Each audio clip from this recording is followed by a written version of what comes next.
15절에서 24절까지 누가복음 14장 15절에서 24절까지 봉독하겠습니다.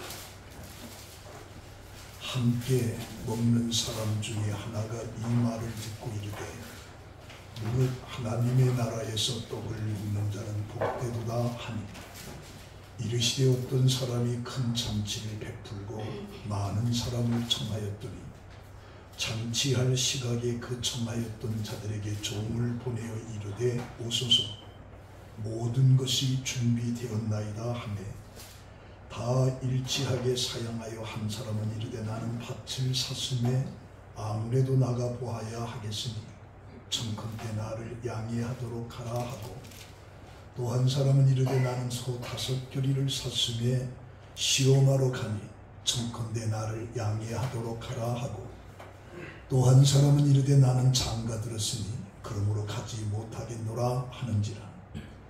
종이 돌아와 주인에게 그대로 고하니 이에 집주인이 노하여 그 종에게 이르되 빨리 시내의 거리와 골목으로 나가서 가난한 자들과 몸 불편한 자들과 맹인들과 저는 자들을 데려오라 하니라.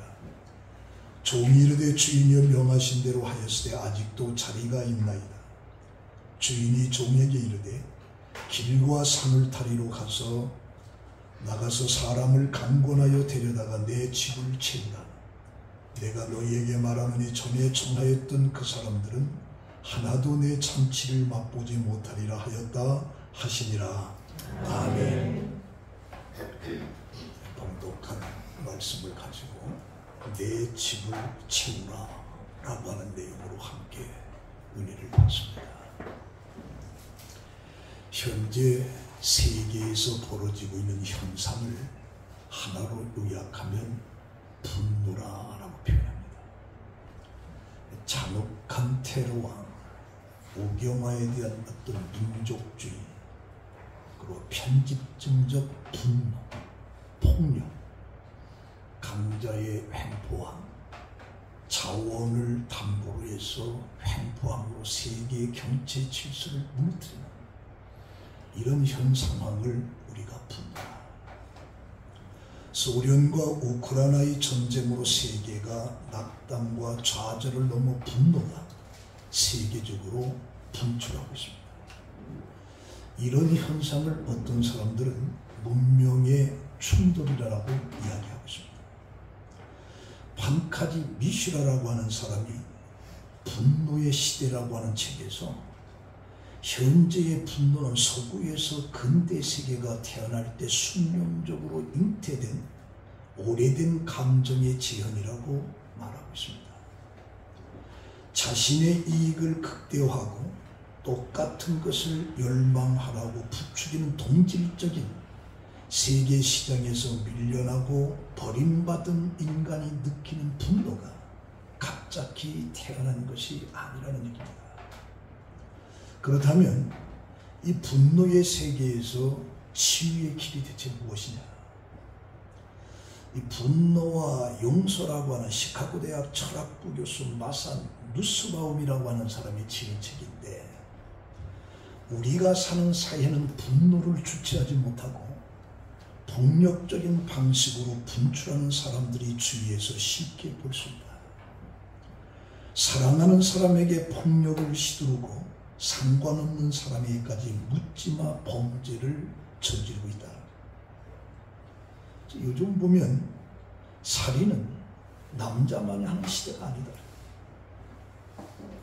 우리가 알다시피 며칠 전에 묻지마 살인 정유정, 살인을 해보고 싶었다, 사람을 죽이고 싶었다라고 하는 충동으로 과외 선생을 미팅해서 그를 죽이는, 그러니까 죽이고 싶다는 어떤 충동을 느꼈고 그 욕구를 없애기 위해서 살인을 했던 거죠.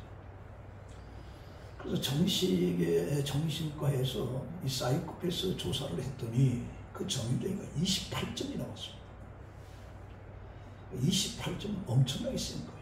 우리 보통 사람들이 15점입니다. 15점. 그녀는 제정신이 아니었던 거죠. 완전히 사이코패스였어요. 그래서 우리가 제정신이 아닌 사람들이 세계 곳곳에 널려 있는 거죠. 얼마 전에 항공기 문을 멋대로 먼저 열어 탑승객을 공포로 몰아넣은 사건이 있었는데 왜 그랬느냐고 물으니까 착륙 전 답답해서 빨리 내리고 싶어서 문을 열었더라고요. 어떤 사람은 이 갈대가 한 방향으로 다 엎드려 있는 것을 마음이 안 든다 그걸 전부 다 불질러 버렸어요. 세상은 정신이 아닌 사람들로 매일 시끄러운, 어떻게 보면 분노가 가득한 그런 세계 속에 우리가 살아가고 있습니다. 그래서 이 저자는 분노로 문제를 해결할 수 있는지, 분노가 미래의 지향적인 행동인지 묻고 있는데, 저자는 분노에는 세 가지 영역이 있는데, 하나는 가족과 같은 친밀한 관계고, 하나는 직장 동료나 상사와의 관계고, 하나는 정치적인 영역이라. 이 저자는 모든 이 세 가지 영역에서 분노가 개입해서는 안 된다라고 하는 것을 주장하고 있습니다. 그래서 분노를 유발하는 원인과 거리를 두거나 냉정하게 법적 대응을 모색하는 것이 효과적이라고 저자는 강조를 해주고 있습니다. 인도의 선자 마하트마 간디의 말을 인용하면 눈에는 눈을 고집하면 온 세상에 눈이 멀게 된다는 겁니다. 분노에 대한 선한 대안으로 용서를 말하고 있는데, 그는 용서라고 하는 것은 조건적인 용서가 있고 무조건적인 용서가 있는데, 이 무조건적인 사랑이 있다라고 말하면서 피해 사실을 공인하고 다시는 피해가 발생하지 않도록 노력하면서 무조건적인 사랑을 쏟을 때에 이 분노의 세계가 치유된다. 이런 측면에서 남아프리카 공화국 대통령이었던 만델라를 높이 평가합니다. 흑인을 괴롭히는 백인이 고통받기를 바라거나 백인에게 복수해야 된다라고 하는 이 생각 대신에 인종차별이라고 하는 이 체제를 바꾸는 것을 목표로 삼았던 그런 만델라를 우리가 위대한 인물로 보는 것. 그래서 이 분노의 사회를 치유하는 길은 용서라고 하는 것을 저자가 강조하고 있는데, 마태복음 18장 21절에 예수님께서는 제자들에게 용서의 말씀을 전해주고 있습니다. 그때 베드로가 예수님에게 질문하기를, 형제가 내게 죄를 범하면 몇 번이나 용서하여 주리까? 그때 유대 사회에서는 3번입니다. 3번. 근데 베드로는 거기에 7번까지 하오리까라고 말씀할 때 예수님께서 내게 이르노니 7번뿐이 아니라 7번을 70번까지로 할지라도 무한적인 용서를 해야 된다라고 예수님께서 말씀하고 있습니다. 이어서 예수님께서 빚진 자의 비유를 말씀하고 있는데, 천국은 그 종들과 결산하려 하던 어떤 임금과 같은 이 결산할 때 10,000달란트를 빚진 자 하나를 데려오는데 갚을 것이 없어요. 그래서 주인이 명해서 그 몸과 아내와 자식들과 모든 소유를 다 팔아서 빚을 갚으라. 그때 그 종이 엎드려 절하면서 이르되 내게 참으소서 내가 다 갚으리다. 그런데 주인이 그 종을 불쌍히 여겨서 10,000달란트라고 하는 엄청난 천문학적인 숫자입니다. 그걸 내가 탕감해 주겠다. 그래서 이 탕감을 받은 그 사람이 이제 탕감을 받은 기쁨을 가지고 가는 도중에 자기에게 100데나리온 빚진 자를 만나요. 이 100데나리온이라는 것은 한 데나리온의 노동자 하루 임금입니다. 그 사람의 목을 잡고 빚을 갚으러 하니까 그 동료가 엎드려서 간구하면서 조금만 참아주소서. 그런데 그 사람이 그것을 허락하지 않고 가서 그의 빚을 갚도록 옥에 가둔 거죠. 10,000달란트를 탕감받은 것을 그 주위의 친구들이 알고 있는데 100데나리온을 갖다 갚자냈다고 옥에 가둔 그 모습을 보는 것에 그 동료들이 견딜 수가 없어서 주인에게 그 사실을 얘기했죠. 주인이 그를 불렀어요. 악한 종아, 내가 빌기에 내가 내 빚을 전부 탕감하여 주었거늘 너를 불쌍히 여긴 것 같이 너도 내 동료를 불쌍히 여기는 것이 마땅하지 아니하느냐 하고 주인이 노해서 그 빚을 다시 갚도록 그를 옥졸에 넘겨줬다.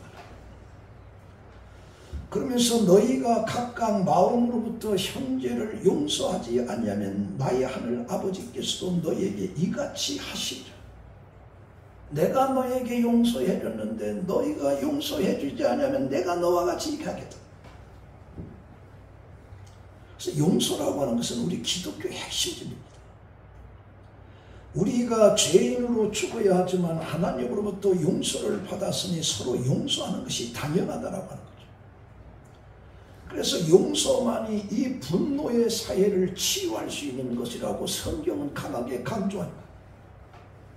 그래서 이 기독교의 용서는 하나님의 아들 예수 그리스도의 십자가를 통해서 이루어지고 있는 이 용서, 이 용서만이 이 사회를 치유할 수가 있다. 미국의 한 시골교회 교회 정문에 우리는 십자가에 못 박히신 그리스도를 전합니다 라고 썼는데 사람들이 이 말을 보면서 은혜를 받습니다. 십자가에 고난받는 주님은 항상 우리에게 믿음과 소망과 사랑을 주십니다. 그런데 얼마 후에 시간이 지나가다 보니까 젊은이들 속에 불평이 나오기 시작합니다. 십자가에 못 박히신 그리스도에 대한 거부 감정이 생기는 거죠. 왜 그리스도에 대한 부정적인 요소를 자꾸 부각시키느냐? 그 십자가에 못 박히신 것을 뺐으면 좋겠다. 하도 젊은이들이 그러니까 그 교회가 그걸 지워버렸어요. 그러고 우리는 그리스도를 전합시다 라고 하는 말만 합니다. 근데 또 얼마 지나가다 보니까 또 불평하는 얘기. 왜 그리스도를 걷다 집어넣느냐? 교회는 철학도 있고 지식의 수많은 것들인데 왜 하필이면 그리스도냐? 그래서 그리스도라는 말도 지워버렸어요. 그러고 보니까 우리는 전한다는 얘기만 해요. 무엇을 전하는가? 교회는 대체 무엇을 전해야 하는가? 근본적인 질문이 나오기 시작합니다. 오늘 이 봉독한 말씀 속에 어느 사람이 잔치를 베풀고 손님을 청해서 종들을 보내서 그들을 불러냈습니다. 그런데 초청받은 사람들이 다 갈 수 없다고 사양을 하는 겁니다. 하나는 밭을 사서 가봐야 되겠고 어떤 사람은 소 5마리를 샀기 때문에 가봐야 됐고 나는 오늘 결혼하니까 참석하지 못하겠다. 그 초청을 한 주인은 화를 내요. 분노를 일으킵니다. 그래서 종들을 보내서 시내와 거리와 골목으로 나가서 가난한 자들과 몸 불편한 자, 소경들, 저런 자들 다 데려가죠. 주인의 명령에 따라서 종들은 길로 다니면서 가난하고 병들고 지체가 부자연 자를 불러서 그 잔치집에 채워놨는데 그래도 자리가 비는 거예요. 그러니까 주인이 다시 종들에게 너희들은 길과 산울가로 나가서 사람을 강권하여 내 집을 채우라. 이게 오늘 우리 읽은 말씀입니다. 근데 이 말씀 속에서 우리는 3가지를 교훈을 받게 되는데 첫 번째는 모든 것이 준비됐다. 스스로 존재하시면서 과거와 현재 그리고 미래를 주관하시는 살아계신 하나님. 그 하나님이 예수 그리스도를 통해서 온전히 이 세상에 하나님의 존재를 드러냈습니다. 그래서 예수의 십자가의 사랑과 부활의 능력과 영원한 안식을 예수를 통해서 우리는 하나님을 믿게 된 거죠. 그래서 하나님은 아들을 통해서 구원을 줄 수 있는 모든 것을 전부 다 준비한 겁니다. 그래서 17절에 잔치할 시각에 그 청하였던 제자들에게 종을 보내어 이르되 오소서 모든 것이 준비되었나이다. 구원받을 준비가 다 됐다. 그걸 초청한 거죠. 하나님이 세상을 창조하실 때도 인간부터 창조한 것이 아니에요. 인간이 살아갈 수 있는 모든 것을 전부 다 창조하시고 마지막 때 인간을 창조하신 거예요. 그러면서 창세기 1장 28절에 하나님이 그들에게 복을 주시며 하나님이 그들에게 이르시되 생육하고 번성하라 땅에 충만하라 땅을 정복하라고 하는 놀라운 축복을 주신 거예요. 그러나 이 세상은 죄악으로 가득해서 하나님께서는 노아 때 홍수로 심판하면서 다시 시작. 그럼에도 불구하고 인간은 또 타락해서 바벨탑을 쌓으면서 하나님을 도전하는 거죠. 그래서 하나님께서는 인간들 가지고는 안 되겠다. 그래서 한 인간을 선택하는데 그게 창세기 12장에 아브라함을 선택합니다. 그 아브라함을 통해서 그의 자손 예수 그리스도를 통해서 전 인류를 구원하고자 하는 하나님의 놀라운 역사. 이런 것들이 준비됐다. 그래서 요한복음 3장 16절에 하나님이 세상을 이처럼 사랑하사 독생자를 주셨으니 누구든지 저를 믿는 자는 구원을 받으리라고 하는 모든 것을 준비하고 자기 아들까지도 십자가에 죽여 구원받을 수 있는 모든 준비를 다 합니다. 그래서 하나님께서는 잔치를 베푸는 거예요. 그래서 예수님께서 십자가에 마지막 죽을 때 하나님의 그 준비된 것에 다 이루었다. 다 이루었다. 그리고 죽으신 거죠. 그래서 이 잔치는 다 준비된 거예요. 누구든지 잔치 오면 구원을 받는 거예요. 하나님의 사랑으로 베푼 대잔치. 거기에 참석하는 자는 최고의 영광이죠. 우리가 초청받았다라고 하는 자체가 기쁨인 것이고 나를 초청했다라고 하는 건 내게 있어서 최고의 축복이고 그래서 하나님은 인간을 사랑하사 구원의 잔치에 초청을 한 것이고 이게 최고의 축복. 그래서 모든 것이 준비됐다. 죄악으로 지옥에 들어갈 수밖에 없는 인간을 영원한 죽지 않는 영원한 천국으로 너희들을 이끌을 모든 준비가 다 됐다. 근데 이 말씀 속에서 두 번째 보면 그걸 전부 다 사양한 거예요. 잔치는 준비하고 초청을 사양을 하고 거절한 거예요. 그래서 하나님은 이 놀라운 잔치에 초대받은 사람들이 전부 다 일치하게 거부를 합니다. 이게 그들의 머릿속에는 하나님 나라에 관심이 없어요. 영원한 삶에 관심이 없습니다. 천국에는 관심이 없습니다. 사실 잔치를 거절한 것은 결례입니다.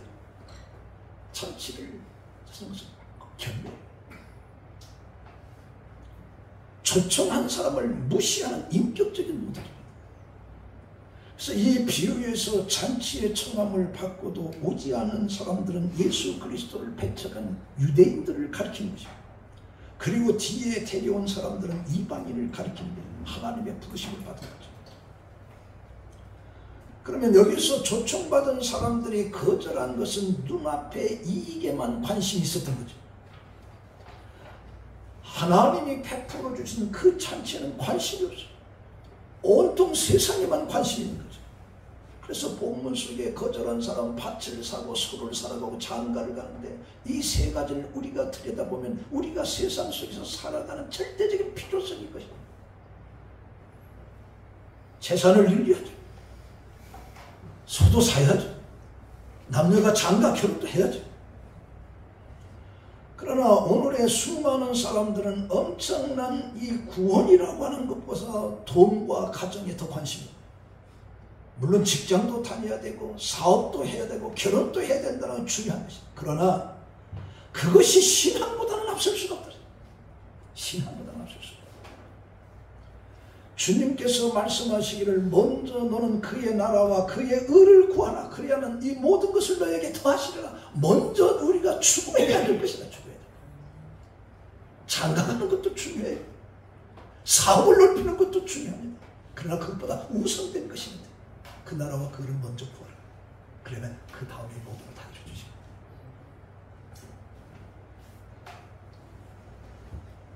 이 교회라고 하는 것은 천국을 소망하는 사람들이 모이는 곳입니다.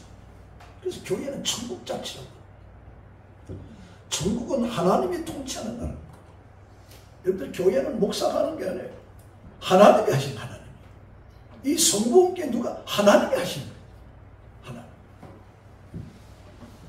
그래서 이 천국이라고 하는 것은 이사야 57장 15절에 보면 높은 곳을 말하는 것이고 시편 20편 6절에 보면 거룩한 곳이라고 말하는 것이고 계시록 7장 17절에 보면 행복한 곳을 말하는 것이고 요한계시록 21장 14절에 보면 죽음도 없고 눈물도 없고 슬픔도 없고 고통도 없는 것이 바로 하나님의 나라. 이런 나라를 준비해 초청한 다 거저. 구원을 거저 주시겠다고 하는데도 현대인들은 그것보다 세상에 결혼하는 게 더 중요하다. 재산을 늘리는 게 더 중요하다. 직장이 더 중요하다. 여기서 나온 문제도 그 문제. 그런데 1945년 8월 6일에 일본의 히로시마에 원자폭탄이 투하됩니다. 3초 동안에 그 폭탄이 터져서 3초 동안에 30만 명이 전부 다 죽습니다.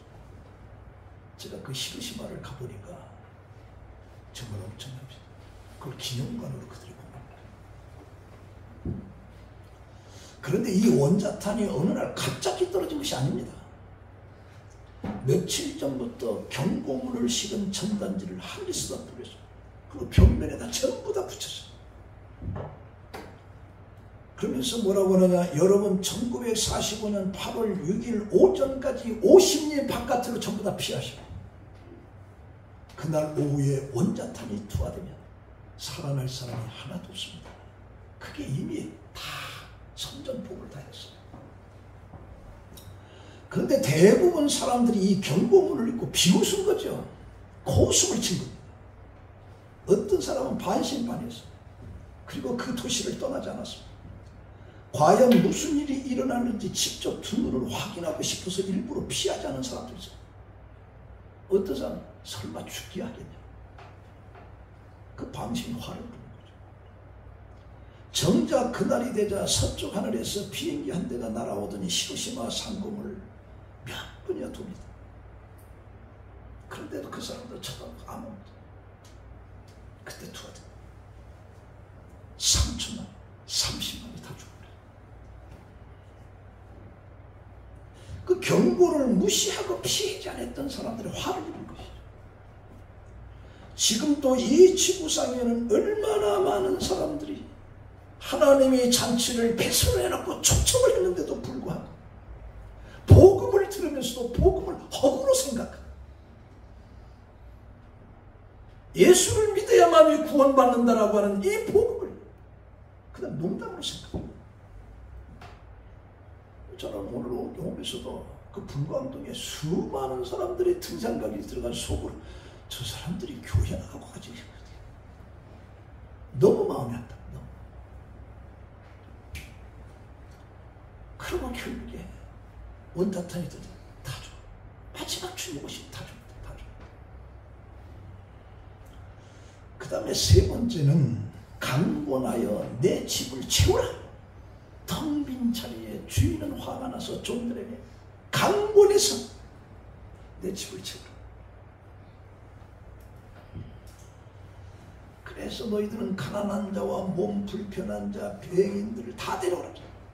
그래서 22절에 보면 종이 주인에게 명하신 대로 하였으나 아직도 빈자리가 많습니다. 주인이 종에게 길과 산울가로 가서 나가 사람을 강권하 대어려서 내 집을 채우라. 사실 우리 한국의 초기의 교회는 가난하고 소외되고 병들고 불효자들이 교회 나왔습니다. 지금 또 실패하고 절망하고 소외되고 가난한 자들이 복음의 전파 속에서 그들이 들어오는 거죠. 그래서 예수님께서 말씀하십니다. 건강한 자에게는 의원이 필요하다. 병든 자에게 의원이 필요하다. 그래서 주님을 필요로 하는 사람들은 삶의 지친 자들, 이제 그런 자들로 하여금 내 집을 채우라. 강권해서 내 집을 채우라. 이걸 보면서 저는 그러지. 과연 나는 주님의 말씀대로 텅 빈 하나님의 교회를 위해 채우기 위해서 나는 얼마나 산울가로 거리로 돌아다닌다.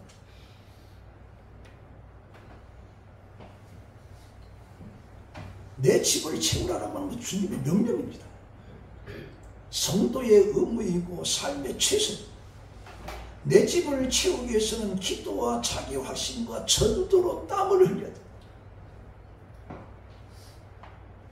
저도 이제 서동문에 이렇게 사거리를 지나가는데 그 시원한 물병 하나 쏟아줘. 교회가 전통. 그 부인들이 여럿이 그냥 뭐 택시 붙잡고 그냥 물병 주고 지나가면서 물병 드세요. 그리고 예수 믿고 구원받으세요. 얼마나 아름답게 보이는지. 얼마나 아름답게. 그래서 내 집을 채우는 데 있어서의 중요한 것은 절대성이다. 왜? 이건 지상 명령이다. 하나님의 부탁이에요. 그래서 바울은 로마서 1장 14절에 이렇게 말합니다. 헬라인이나 야만인이나 지혜 있는 자나 어린석은 자에게 다 내게 빚진 자로다. 그러므로 할 수 있는 대로 나는 로마에 가서 너희에게 복음 전하기를 원하노라. 빚진 자라고 표현해요. 빚진 자. 로마로 가서 복음 전하기를 원하노라. 왜? 거기 죽음이 기다리는데. 사도행전 18장 48절에 영생을 주시기로 작정된 자는 다 믿더라. 그래서 내 집을 채우는 데 있어서 절박성. 그 시내에 나가서 산을 가러 가서 가난한 자들, 몸 불편한 자, 명망한 자들에게 막 복음을 전하는. 내 아들이 지금 죽는데 성적이 몇 점이라고 안 필요 없어. 소돔과 고모라가 멸망당하는데 내 재산 뭐가 안 필요 없는 거예요. 내 집을 채우는 데는 적극성, 절대성과 적극성. 소극적인 자는 절대로 하나님의 집을 채울 수 없어요. 우리 그리스도인들은 마찬가지예요. 우리 성도교회 성도들도 마찬가지예요. 적극성, 절대성이야 돼. 소극적인 것은 이 천을 채울 수가 없어요. 니로의 아임스가 쓴 제자 삼는 사역의 기술책이 기술이라고 하는 책에서 전사들 중에 한 천사가 하늘나라로 돌아온 하나님의 아들에게 물어봤습니다. 당신이 세상에서 시작한 일을 계속하기 위해서 어떤 대책을 가지고 계십니까? 그러나 예수님께서는 주저하지 않고 나는 나의 제자들의 손에 그 일을 맡겼다. 그런데 다른 천사가 물어봅니다. 만약 그들이 실패라도 한다면 어떻게 하겠습니까? 할 때 예수님께서는 그래도 망설이지 않고 다른 계획은 없다. 나는 오직 제자들에 맡겼다. 다른 계획은 없다. 상상에서 만든 글이지만 예수님과 교회와의 관계를 잘 말해줘요. 오직 예수 우리에게 다 맡겼어요. 내 집을 채우라. 이런 걸 통해서 저는 그 오덱티브라고 하는 목적이 생긴다. 목적이. 근데 이 목적이라고 하는 것이 요즘 심리학에서 중요하게 대두되고 있는데 이게 삶의 장수의 길입니다. 목적이라는 것이. 암 치료가 끝났는데 후유증으로 인한 얼굴과 목의 통증 때문에 고생하는 65세 환자에게 의사가 물어봤어요. 삶의 목표는 뭡니까? 했더니 두 딸이 팔순 잔칫날 1억을 주겠다. 1억을 주겠다. 1억을 받으려면 15년을 더 살아야 돼. 15년. 약속했는데 나는 이 건강을 회복해서 그 돈 가지고 유럽 여행을 가려고 합니다. 그게 목표. 목표입니다. 미국의 최초의 노인 장기 관찰 코트라고 하는 연구하는 사람이 건강 및 퇴직 연구에 따르면 삶의 목적이 강한 사람이 그렇지 못한 사람들보다 사망 위험도가 59%가 낮았다. 내가 왜 살아야 되는지, 내가 살아갈 목적이 무엇이 있는지 그걸 확실히 아는 사람은 그렇지 않은 사람보다 59%가 생명이 더 길다는 거예요. 심장마비 발생 위험도 79%가 감소된다. 그래서 목적이 뚜렷하다면 우리 사회에 만연한 우울증과 자살도 줄어든다. 그래서 자신의 가치와 양심에 따라 의미 있는 삶을 살고자 하는 이 목적이 있다고 하면 생각보다 더 오래 건강한 삶을 살 수가 있다. 그럼 여기 조연자 임영희 권사도 목적이 뭐냐? 목적이 내 집을 채우라. 그 목적을 가지고 살아가면 앞으로 20년 더 산다. 그것도 또 싫다면 어쩔 수 없지만 20년을 더 살고 싶으면 또 목적을 해야 돼. 내 집을 채우라.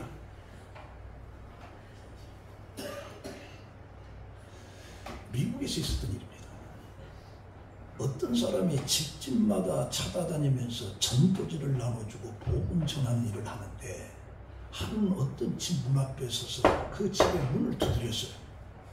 아무 대답이 없어요. 잠시 후에 또 문을 두드렸어요. 역시 대답이 없어요. 세 번째 문을 두드렸어요. 그런데도 화살이었어요. 그래서 아무도 없는가 보다라고 하는 것을 확인하고 전도지를 문틈으로 이렇게 밀어넣었어요. 그러고 돌아서려고 하는데 갑자기 성령께서 마음속에 계속 문을 두드려요. 계속 문을 두드려요. 그래서 전도자는 그 자리를 떠나려다 말고 다시 문을 두드렸어요. 역시 아무 인기지 없어요. 또 다시 문을 두드렸어요. 그랬더니 갑자기 문이 확 열리는 거예요. 그러면서 퉁명스럽게 뭐냐? 쏘아붙이는 거예요. 그래서 전도자는 당황하면서 예수 믿으세요 하고 전도지를 딱 준 거예요. 전도지 막 쑥 들어가요. 근데 웬일이냐? 그것으로 끝난 것이 아니다. 그날 전도자는 전도를 마치고 집에 돌아왔는데 그 사람으로부터 전화가 왔어요. 갑자기 자기가 와달라는 거예요. 그래서 그는 전가를 듣고 그 집으로 달려갔더니 그 사람이 보여줄 것이 있다라고 하면서 그 전도자를 구석방으로 들어갔는데 그 구석방 천장에 밥줄이 있어요. 그 사람이 이렇게 설명합니다. 당신이 밖에서 문을 두드리는 시간에 마침 나는 죽으려고 목에 밧줄을 막 걸려가던 참이었어요. 근데 밖에서 계속 문을 두드리는 소리가 나자 그 사람이 간담회 죽자 하고 좀 기다렸는데 이게 계속 문을 두드리는 거예요. 그래서 죽기 전에 누군가 얼굴이나 보고 죽자 하고 나가서 문을 열었더니 그 전도지를 주는 그때가 마지막 전도자가 문을 두드려 있을 때인 거죠. 그래서 문을 열고 전도자로부터 전도지를 받아본 그 사람은 대체 이게 뭐라고 쓰여 있느냐 이거라도 읽고 죽자 하고 읽다 보니까 마음의 감동이에요.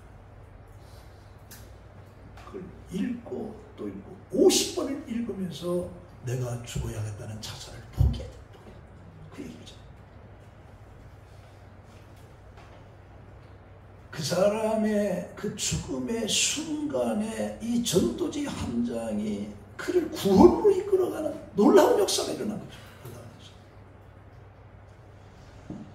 오늘날 또 악한 마귀는 어떻게든지 복음을 전하지 못하도록 우리들에게 계속 저 같은 경우도 두 번만 두드리고 난 집에 갔을 것 같아. 나 같으면. 그 사람 나보다 더 나서 세 번 갖고도 성경이면 안 돼. 계속 두드려 계속. 그런 자가 내 집을 칠 거야. 내 집을 칠 거야. 그래서 우리는 복음을 전하는 것이 힘들어도 포기하지 말고 끈기 있게 전도를 해. 왜? 이게 내 집을 채우라고 하는 주님의 마지막 명령이 마지막. 이게 우리 삶의 목적이라는 목적. 자, 결론을 맺겠습니다. 이 잔치의 비유는 하나님의 용서에서 나온 사랑의 초청입니다. 죄로 인해서 죽을 수밖에 없는 사람들을 사랑을 통해서 용서하시고 천국에 들어가기를 원하시는 하나님의 마음을 보는 것이죠. 그래서 어떻게든지 한 영혼이라도 천국에 들어가기를 원하시는 하나님의 마음을 여기서 쳐다보는 겁니다. 그래서 마태복음 28장 19절에 그러므로 너희는 가서 모든 민족을 제자로 삼아 아버지와 아들과 성령의 이름으로 세례를 베풀고 내가 너희에게 분부한 모든 것을 가르쳐 지키게 하라. 볼지어다 내가 세상 끝날까지 너희와 항상 함께 있으리라. 너희는 가서. 마태복음 16장 15절 너희는 온 천하에 다니며 만민에게 복음을 전파하라. 누가복음 14장 46절에 이르시되 이와 같이 그리스도가 고난을 받고 제3일에 죽은 자 가운데서 살아난 것과 또 그 이름을 죄사함을 받게 하는 회개가 예루살렘에서 시작하여 모든 족속에게 전파할 것이라. 너희는 이 모든 것의 증인이 되라. 그래서 바울도 사도행전 28장 31절에 하나님의 나라를 전파하며 주 예수 그리스도에 관한 모든 것을 담대하게 거침없이 가르치더라.